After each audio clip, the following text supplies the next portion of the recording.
Yeah, okay, the thing you saw on my leg, sorry, it's not an experiment.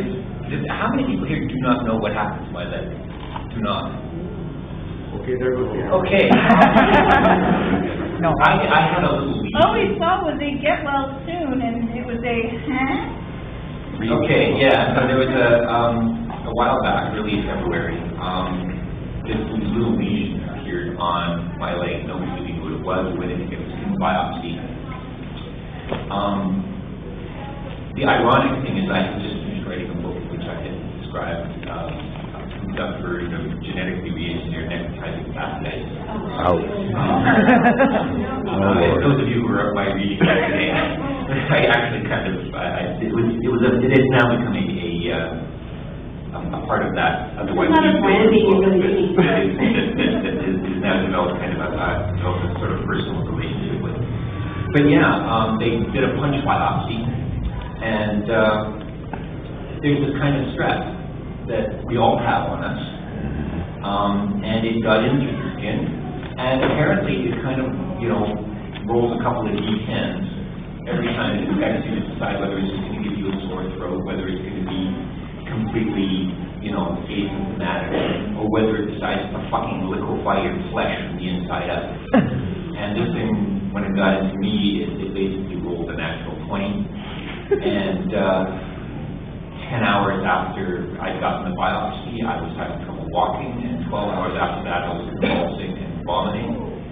And but you don't do anything about it, It's like 10 hours. It's who thinks of fleshy? An author. So basically, long story short, I ended up with necrotizing fatty. It's about a big chunk of my leg. The wound that you saw is actually about 2/3 of the size it was originally, and even that was not that was basically just the access hole that was cut, and then it would sort of go down under the skin around the muscle, and they sort of tunnel like little medical dwarves around about 180 degrees of arc inside the leg to soup up all the stuff.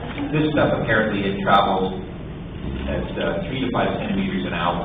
Holy crap. I was talking to one of the nurses on ICU, and she said she knew some of you had it, and you could actually watch it crawling up the wrist in real time. So yeah, I was told that because it got misdiagnosed a few times, they didn't really know what it was. They were thinking that it was cellulitis, but every time they talked to me, all my organs would shut down, and I would wake up with tubes in me and getting the next of kin to try and sign waivers and stuff. And so it turned out to be fleshy disease. And they say if it got to 2 hours later, it would have been dead. Which I guess people wouldn't have bothered getting dead. And you would be here. Yeah. So yeah, that was it. And so for the longest time, it was like, most of my leg is gone and my back is really itchy because for some reason the hospital beds are like covered with vinyl. So yeah, it was a rough experience, but I have been getting lots of sympathy tears this weekend, and that's really why I knew I had to come. I was not let the fans down. I don't think I paid for a single beer the entire week. You probably should have paid for beer for a year on this. Oh my gosh.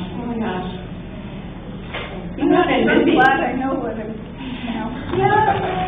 Hey, believe me, it's better than what happened to me that time of the year before. Yeah. I would like you to have a peaceful year. Just drink beer and, hang out. But then I never sell any books. I like books. They feel sorry for me. It's a tough way to do it. I actually have been fine this year since because I can't do anything with that. You don't even belong up here. On the other hand, I have been speaking very good talk to you. That's very good. You have to actually put in more books if you wanted to buy them. No, I write fantasy. I don't have to actually finish. You realize that they've actually done clinical So that's small prayer, and they've actually found that prayer actually, that either prayer does two things. The first thing it does is actually nothing at all, and when it does do anything, it actually makes the condition worse. Have people heard this? It's a couple of years old. Basically found out that when people know that they're being prayed for, they usually get that's it. And it's probably because one of those, if you know you're being prayed for, it's like, oh, boy. Now I'm under pressure. Then you get this huge performance anxiety. You get all stressed out because you will probably be excommunicated from whatever all-minded religious community is praying for you if you don't get better because you will make God look bad. So you get all stressed out, and that reduces your immune response, and you actually have greater complications when you know that people are praying for you. I can just tell that whatever is happening to your leg has not affected the part that What really pissed me off is you're lying there waiting to go into surgery, and you wouldn't believe how many people in ICU and plastics and just the general emergency, you wouldn't believe how many of them have written books or screenplays and how life. On the one hand, it's great because they're not going to want to let you die. On the other hand, when you're lying there doped up on morphine and somebody called Colleen has got this sheet of smoke gallon and she's written something with purple highlighters. we have a lighter. Just before you go under the knife, could you read a couple of pages?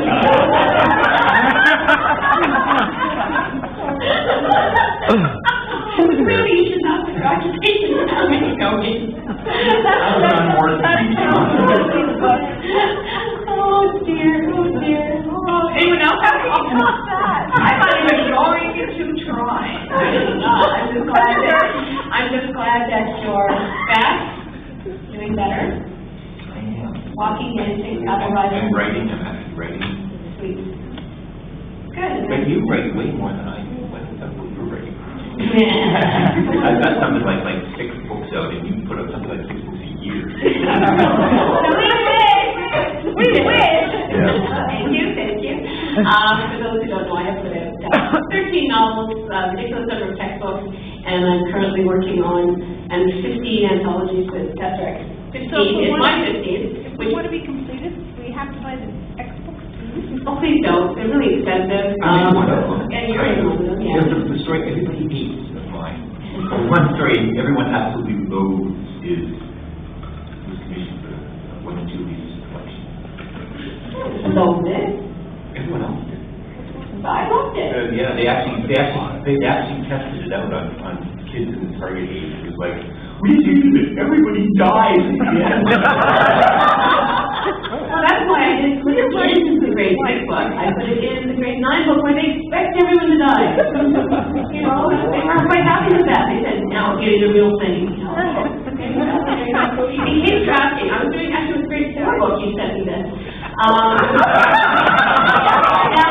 to be clear, it was a big surprise. No, it was brilliant. It is. It's a brilliant treatment of the way school systems teach how to define life, how to get a working definition of life, and how that can really mess things up. And it worked out really, really well. And of course, at the end, because the definition of life has some flaws in it, the way it's taught, the world ends. And that's, I'm not going to give away the plot line for that. That was the big part. And so, of course, at grade 4, not so much ending the world, but certainly, as I say, by the time the hormones hit, we're fine with that. And the story actually does well. It is a new. Packing fraction? No, it's in Odyssey. Oh, I thought that. Yeah, the last story is Peter's, the finishing story, the world finishes in that. It's called Defining Analysis. Defining Analysis, yeah. Very, very good. Beautiful story. Oh, come on, you know. My attempt to write a children's story. I knew what I would get when I asked. I got all of the good words. I did it again, actually. Not you. I just finished co-editing Tetrix 15, which will come out in September. It's their first ever young adult. And it was funny because we gave very clear guidelines. We said, okay, unlike all the previous Tetrix, this has got to be able to go into a school library and stay there. And Canada is very wide open. It's not, there's no problem with the type of issue raised or anything else like that. But I said, okay, if you want to have them swear, be a little inventive, please. Fair enough. If you want to have violence, the violence better be appropriate to the story and not just gratuitous violence, much as they love it outside of this book. In this book, it won't be. And I had this wonderful email from one of the authors and after we bought the story, and he said, I write horror. I write dark horror. And he said that I really chased this whole thought. And And he said, you know, this is the best story I've ever written, because I had to think outside my normal box. And it was a really good story. So, yeah, you know, sometimes taking out those words. But taking out the fun, I seem to recall, I think it was a little bit soft pedal the actual wording of the announcement, because as I seem to recall, it wasn't just make sure that the violence is appropriate, it's make sure the violence is consistent. Should it more or less take place? No, we didn't say that. And knowing as I do your co-editor, yeah. I can sort of see a fair amount of, I suspect there was a fair amount of switch factor in there too, as opposed to, but I did not know that the main goal was to keep small-minded rabid housewives from complaining to school boards and having to ban the library and having to realize. No, it was a little broader than that. It was a case of, there's a bit of a laziness in my estimation, in sometimes just blurting out a lot of expletives in order to make your point. If you can't do that, how will you make your point? And that's not to say it's not swearing in the book, it's just creatively done. But when they had to do that, and it wasn't, the swearing was very, that wasn't even an issue for the writers. I think more of the issue was what can we do in terms of sex, what can we do in terms of death, what can we do in terms of violence, and what can we do in terms of sexual orientation, all those things. All those things are there, but they're there at the point at which young adults would first encounter them. And some of them are very, very dark. I'm not saying they're not dark, but by thinking about who your audience is, it changes what you assume. You don't assume that they have lost everybody before.